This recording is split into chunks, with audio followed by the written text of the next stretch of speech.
Who do you want to be when you grow up?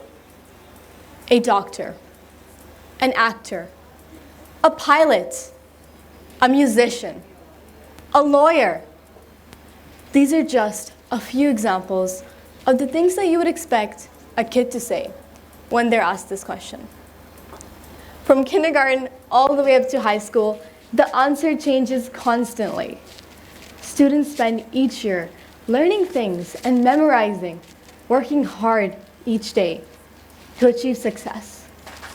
They don't realize that they're never going to use this information again. They turn 18 and they graduate. They go on to spend the next couple years learning something that's more specific to the field that they're interested in. The challenge arises when they go out into the real world. They realize that despite the many years that they spent inside a classroom, they never learned a real life skill. All those years spent stressing about assignments and exams to achieve success, only to realize it was worthless. Textbook knowledge is not the dreams that we're looking towards. That's not the success that we want. The success that we dream of doesn't just come from a degree, or the dream job even. It comes from excelling at it. The truth is, textbook knowledge can only get you so far. So what is this skill? Who do you have to be the best version of yourself? What skill do you need? The answer is simple: leadership. You have to be a leader. Unfortunately, we're led to believe that we're not leaders. We're not leaders because we don't have a title and we don't have a position and we don't have a power. We don't have the power that we think that only leaders have. When I said the word leader, I'm sure the image at the back of your mind was that of an adult at a workplace. We can't imagine ourselves as leaders because we can't imagine ourselves with so much power and a purpose. But is it realistic to wait years to be a leader? Is it realistic to wait years to pursue your dreams? Is a leader really just an adult? At the age of 13, I entered a creative writing competition and discovered my passion for writing. At 14, I published my first book that night. In appreciation for my first book that night, I won the Author of the Year award by Monmousmi. I've written a plethora of motivational articles and for different magazines around the world. Recently, I published my book, Nobody Told You This Before, which is a collection of motivational articles that I believe are the ingredients to success. I've also worked on different anthologies with other talented writers, and in appreciation for all my efforts, I've received the Global Youth Awards Educational Leadership Award, which is in the UK. Thank you. I've also received the Certificate of Appreciation by the Pakistan Ambassador in Oman. So right here you can see my anthologies and my book. This is the award that I got. So I achieved all of this because I refused to wait to grow up. I refused to wait to pursue my dreams. The thing is, you can't wait because today's the day. And you might be thinking, that's unrealistic. And that's true, a little bit. You do need a certain level of textbook knowledge because you can't apply this to all fields. But in the long run, no matter what field you choose to go to, no matter how different our paths are, I can guarantee we all have one goal in mind: to be successful. And to be successful, all you need is leadership. Through my journey as a writer, I've learned some things that I believe have made me a leader. To me, leaders are resilient, confident, and they motivate others. They're passionate and they're persuasive. They don't cave under peer pressure. They stand firm in the face of obstacles. Leaders inspire others, and they're basically a source of motivation for everyone. Leaders are confident speakers, and they have a way with words that leaves their audience mesmerized. At 10 years old, when I could barely speak to a stranger, my parents signed me up for a public speaking club. It felt like a punishment. Looking back though, it was one of the many great decisions that they made that helped me become who I am today. And I definitely wouldn't be here without them. So the main aim with this club was to sort of help me become a more confident, outgoing, positive person. After a few weeks of just sitting in the back and getting impressed by the other speakers, it was my turn to speak. The first time that I spoke to a room full of people, I wanted it to be about something that I had passion for. Something that I hoped when I got on stage, I would just speak confidently and I would leave the stage feeling great about myself. Unfortunately, that's not how things played out. I walked off the stage feeling disappointed and ashamed. I had failed. Everyone, from my mentor to my parents, attempted to make me feel better. But to 10-year-old me, that was the end of the world. It seemed as if that was it. Nothing would ever be okay again.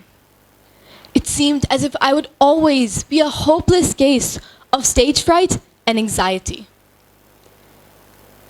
It wasn't until the 2018 Toastmasters World Championship winner was announced that I finally gave it another try. When Ramana J. Smith stood on the World Championship stage and talked about how she was still standing, despite the many obstacles that she had faced, I heard her. Her words made a difference in my life. And that's also the day that I discovered the power of words. So, I went back to the club. I kept giving speeches and I kept improving. Before I knew it, it took a couple months. It did take a couple months, but I could soon get on stage, I could smile and I could give my speech instead of just saying out loud the words that I had memorized. I was doing great. So, when the 2019 club contest rolled around, I signed up. I walked on stage, I gave my speech, and I was confident about it. I walked off the stage knowing I hadn't won. And that was okay. There were more experienced speakers over there. The way that I smiled that day, though, you would have thought I had definitely won. All that mattered was that I had improved. All my hard work had paid off. I kept going back and I kept giving speeches. For around 10 consecutive speeches, I won the Best Speaker Award.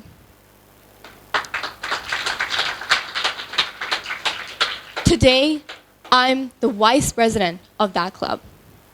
This shows the value of hard work and how, if you stay determined, you can achieve anything.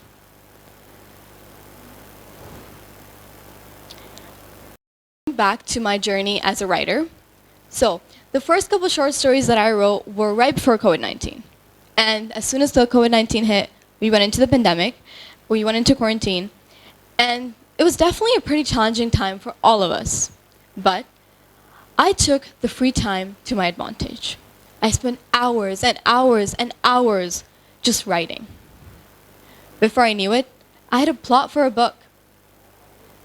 The thing about writing, though, no matter how clear and concise your plot might be, you realize that you're gonna hit writer's block every single day. It's moments like those when everything seems to go wrong.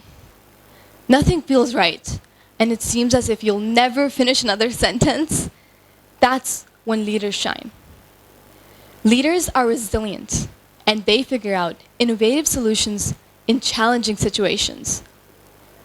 I learned to remind myself of the reason that I write. Ramana J. Smith taught me the value of words. And I learned to speak to the world in different ways. One of them was my writing. So most of the speeches that I'd given at the club were motivational speeches. So I took one of them, converted it into an article, and I emailed it to a bunch of magazines all across the world. I was so shocked when one of them emailed me back saying it had been published. I've continued publishing different articles, and in fact, I can share a story about one of them. It's called Forgiveness and Freedom. It's about how forgiving someone is about letting yourself and the other person go free. So one of my father's coworkers read it. He stumbled upon it because it was published in a magazine in Oman. And he had recently been in an argument with someone. It was a tough time for him. And he mentioned that reading the article changed his perspective on the entire situation. Seeing how my words had impacted someone's life so much right in front of me motivated me to start working on my next 2 projects. That's when I started writing my book, Nobody Told You This Before, which, as I mentioned before, is a collection of motivational articles. And my aim with this book is to basically inspire people to figuring out who they can be if they just achieve simple goals, what skills they need to be the best versions of themselves. It's all about self-growth and success. Another project that I've been working on is my podcast, Real With Us. This podcast is something that I created with a friend at school, and it's all about addressing significant issues in our community that are just not given the attention that they desperately need. I work on this podcast by focusing on the different sustainable development goals set forth by United Nations. We take a sustainable development goal for 1 season and we talk about it for 10 episodes. We look at the different perspectives, how it's impacting different people in different parts of the world. And our main aim is to educate people about it and to encourage them into creating a positive change in their communities. I believe that I'm a leader because I'm resilient, confident, and determined. I'm motivated to inspire those around me. My journey has taught me the importance of leadership and how being a leader can help me achieve my goals and be successful. I urge you today, don't wait for that title, don't wait for that position. Start now. Work on yourself, figure out who you are and what skills you lack, what you need to become a leader. And I'm sure you'll be successful in no time. Ladies and gentlemen, let me leave you with this quote. Leadership is not a power or a position. It is in fact an attitude. Thank you so much.